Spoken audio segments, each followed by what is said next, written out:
આટકોટના Gundala road ઉપર શીતળા સાતમે પ્રતિષ્ઠા મહોત્સવનો કથાનું આયોજન કરવામાં આવ્યું છે। ગુંદાળા આટકોટ રોડ ઉપર શીતળા સાતમના દિવસે મંદિરના પ્રતિષ્ઠા મહોત્સવ અને સત્યનારાયણ ભગવાનની કથાનું આયોજન કરવામાં આવ્યું છે, જેમાં આટકોટ ગુંદાળા સહિત આજુબાજુના ભક્તો માતાજીના દર્શન કરવા માટે ઉમટી પડ્યા હતા। સત્યનારાયણ ભગવાનની કથાનું આયોજન કરવામાં આવ્યું છે।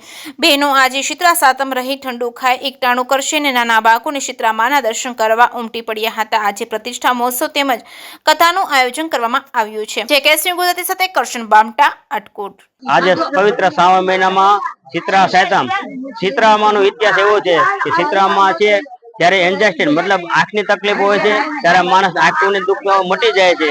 સત્યનારાયણ શીતળા માતા આજ રોજ શીતળા માતાના મંદિરે સત્યનારાયણ કથાનું આયોજન કરવામાં આવ્યું હતું। શીતળા માતા બધાની આંખોની રક્ષા કરે છે। એન્ઝાઇટી મતલબ આંખું દુખતી હોય તો આંખું ધરવાથી આંખું મટી જાય છે।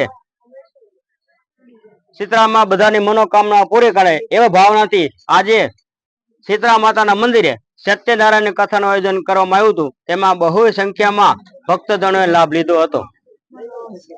બોલો શીતળા માતા કી। હું મહેશભાઈ જાદવભાઈ વગાસિયા, ગામ આટકોટ। પવિત્ર શ્રાવણ માસ નિમિત્તે શીતળા સાતમના દિવસે અમારે અહીંયા દર સાતમને દિવસે માનું પૂજન કથા વિધિ થાય છે। સાતમને દિવસે અમારે પ્રતિષ્ઠા હોવાથી સર્વે ગામજન લોકો અહીંયા એકત્રિત થાય છે અને માના ગુણગાન ગાઈ કથા પ્રસાદનું મહા આયોજન કરેલું હોય છે।